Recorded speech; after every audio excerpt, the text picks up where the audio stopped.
പ്രിയമുള്ളവരെ, വചനജ്വാല 1623 ദിനത്തിലേക്ക് പ്രവേശിക്കുന്ന ഇന്ന് ഫെബ്രുവരി 9 തിങ്കളാഴ്ച എല്ലാവർക്കും ഏറ്റവും നല്ല ഒരു സുപ്രഭാതം ആശംസിക്കുന്നു. ഇന്നത്തെ വചനവായനയിൽ ജെറമിയായുടെ പുസ്തകം 6-ാം അധ്യായം 1 മുതൽ 15 വരെയുള്ള തിരുവാക്യങ്ങളാണ് നാം ശ്രവിക്കുക. ശത്രു പടിവാതിക്കൽ. ബെഞ്ചമിൻ ഗോത്രജരെ, ജെറൂസലേമിൽ നിന്ന് ഓടി രക്ഷപ്പെടുവിൻ. തെക്കോവായിൽ കാഹളമൂതുവിൻ. ബത്ഹരാമെങ്കിൽ കൊടി നാട്ടുവിൻ. വടക്ക് നിന്ന് അനർത്ഥവും കൊടിയ വിപത്തും അടുത്തു വരുന്നു. ഓമനിച്ചു വളർത്തിയ സുന്ദരിയായ സിയോൻ പുത്രിയെ ഞാൻ നശിപ്പിക്കും. ഇടയന്മാർ ആടുകളോടൊരുമിച്ച് അവൾക്ക് നേരെ വരും. അവൾക്കു ചുറ്റും അവർ കൂടാരമടിക്കും. ഓരോരുത്തനും ഇഷ്ടമുള്ളിടത്ത് ആടുമേയിക്കും. അവൾക്കെതിരെ യുദ്ധത്തിനൊരുങ്ങുവിൻ, ആയുധമെടുക്കുവിൻ. നട്ടുച്ചയ്ക്ക് അവളെ ആക്രമിക്കാം. ഹാ കഷ്ടം! നേരം വൈകുന്നു, നിഴലുകൾ നീളുന്നു. എഴുന്നേൽക്കുവിൻ, നമുക്ക് രാത്രിയിൽ ആക്രമിച്ച് അവളുടെ മണിമേടകൾ നശിപ്പിക്കാം. സൈന്യങ്ങളുടെ കർത്താവ് അരുളി ചെയ്യുന്നു, ജെറൂസലേമിലെ മരങ്ങൾ മുറിക്കുവിൻ. അവൾക്കെതിരെ ഉപരോധം ഉയർത്തുവിൻ. ഈ നഗരത്തെയാണ് ശിക്ഷിക്കേണ്ടത്. അതിനുള്ളിൽ മർദ്ദനം മാത്രമേയുള്ളൂ. കിണറ്റിൽ പുതുവെള്ളം നിറയുന്നത് പോലെ ജെറൂസലേമിൽ പുതിയ അകൃത്യങ്ങൾ നിറയുന്നു.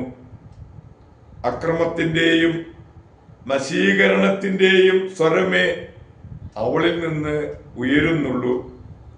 രോഗവും മുറിവും മാത്രമേ ഞാൻ കാണുന്നുള്ളൂ. ജെറൂസലേം, നീ എന്റെ താക്കീത് കേൾക്കുക, അല്ലെങ്കിൽ ഞാൻ നിന്നെ വിട്ടകലും. നിന്നെ വിജനമായ മരുഭൂമിയാക്കും.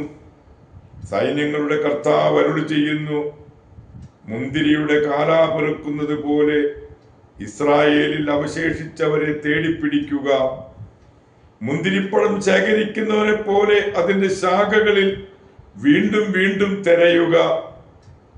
എന്റെ താക്കീത് കേൾക്കാൻ ആരാണുള്ളത്? ചെവി അടഞ്ഞിരിക്കുന്നത് കൊണ്ട് അവർക്ക് കേൾക്കാൻ കഴിയുകയില്ല. കർത്താവിന്റെ വാക്ക് അവർക്ക് നിന്ദാവിഷയമായിരിക്കുന്നു. അതിലവർക്ക് തെല്ലും താല്പര്യമില്ല. തന്നിമിത്തം കർത്താവിന്റെ കോപം എന്നിൽ നിറഞ്ഞു കവിയുന്നു. അത് ഒതുക്കി നിർത്താൻ ശ്രമിച്ച് ഞാൻ തളരുന്നു. കർത്താവ് അരുളി ചെയ്യുന്നു, തെരുവിലെ കുട്ടികളെയും യുവാക്കളുടെ കൂട്ടങ്ങളുടെയും മേൽ അത് ചൊരിയുക. ഭർത്താവിൻ്റെയും ഭാര്യയുടെയും വയോധികരുടെയും പടുവിദ്രയുടെയും മേൽ അത് പതിക്കട്ടെ. അവരുടെ വീടുകൾ, നിലങ്ങളും ഭാര്യമാരുമടക്കം മറ്റുള്ളവർക്ക് നൽകപ്പെടും. ഈ ദേശത്ത് വസിക്കുന്നവർക്കെതിരെ ഞാൻ കരമുയർത്തും. നിസാരന്മാർ മുതൽ മഹാന്മാർ വരെ എല്ലാവരും അന്യായ ലാഭത്തിൽ ആർത്തി പൂണ്ടിരിക്കുകയാണ്. പ്രവാചകനും പുരോഹിതനും ഒന്നുപോലെ കപടമായി പെരുമാറുന്നു. അവർ അശ്രദ്ധമായിട്ടാണ് എൻ്റെ ജനത്തിന്റെ മുറിവുകൾ വെച്ചുകെട്ടുന്നത്. സമാധാനമില്ലാതിരിക്കെ സമാധാനം സമാധാനം എന്ന് അവർ പറയുന്നു. ഹീനകൃത്യങ്ങൾ പ്രവർത്തിച്ചപ്പോൾ അവർക്ക് ലജ്ജ തോന്നിയോ? ഇല്ല, തെല്ലും തോന്നിയില്ല. ലജ്ജിക്കാൻ അവർക്ക് അറിഞ്ഞുകൂടാ. അതുകൊണ്ട് മറ്റുള്ളവരെ പോലെ അവരും വീണുപോകും.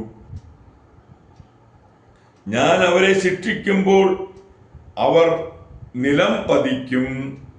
കർത്താവ് അരുളി ചെയ്യുന്നു. ദൈവത്തിൻ്റെ തിരുവചനമാണ് നാം ശ്രവിച്ചത്. പ്രിയമുള്ളവരെ, ആഗോള കത്തോലിക്ക സഭയിൽ ഇന്ന് കന്യകയും രക്തസാക്ഷിയുമായ വിശുദ്ധ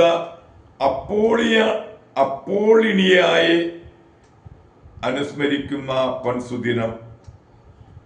ഈജിപ്ഷ്യൻ ജനത ക്രിസ്ത്യാനികൾക്കെതിരായി ക്രൂരമർദ്ദനങ്ങൾ അഴിച്ചുവിട്ട കാലഘട്ടത്തിൽ മെത്രാസ് എന്നൊരു വൃദ്ധന്റെ കണ്ണ് ചുവഴ്ന്നെടുത്ത ശേഷം അയാളെ കല്ലെറിഞ്ഞു കൊല്ലുകയാണ് ഉണ്ടായത്. ക്രൈസ്തവ ഭവനങ്ങൾ വിജാതീയർ കവർച്ച ചെയ്തു. അന്നത്തെ മതപീഡനത്തിൽ ഏറ്റവും പ്രഖ്യാതയായ ഒരു രക്തസാക്ഷിണി വൃദ്ധകന്യകയായ അപ്പോളോണിയായാണ്. അവളുടെ പല്ലുകൾ തല്ലിക്കളഞ്ഞ് നഗരത്തിന് പുറമെ ഒരു ചിതയുണ്ടാക്കി ക്രിസ്തുവിനെ നിഷേധിച്ചില്ലെങ്കിൽ ജീവനോടെ ദഹിപ്പിക്കും എന്ന് ഭീഷണിപ്പെടുത്തി. അല്പനേരം പ്രാർത്ഥിച്ചതിന് ശേഷം അവർ ആ ചിതയിലേക്ക് ചാടി ആത്മാഹൂതി ചെയ്തു. അനുകരണീയമായ പ്രവൃത്തി ആയിരുന്നില്ലെങ്കിലും ഈശോയോടുള്ള അഗാധമായ സ്നേഹത്തെ പ്രതി ആത്മത്യാഗം ചെയ്ത കന്യകയും രക്തസാക്ഷിയുമായ വിശുദ്ധ അപ്പോളോണിയായുടെ മാധ്യസ്ഥം യാചിച്ച് ഇന്നത്തെ ഈ നല്ല ദിവസത്തിലേക്ക് നമുക്കെല്ലാവർക്കും പ്രവേശിക്കാം. എല്ലാവർക്കും ഏറ്റവും നല്ല ഒരു തിങ്കളാഴ്ച ദിവസം ആശംസിക്കുന്നു. ദൈവം നമ്മെ ഓരോരുത്തരെയും സമൃദ്ധമായി അനുഗ്രഹിക്കട്ടെ.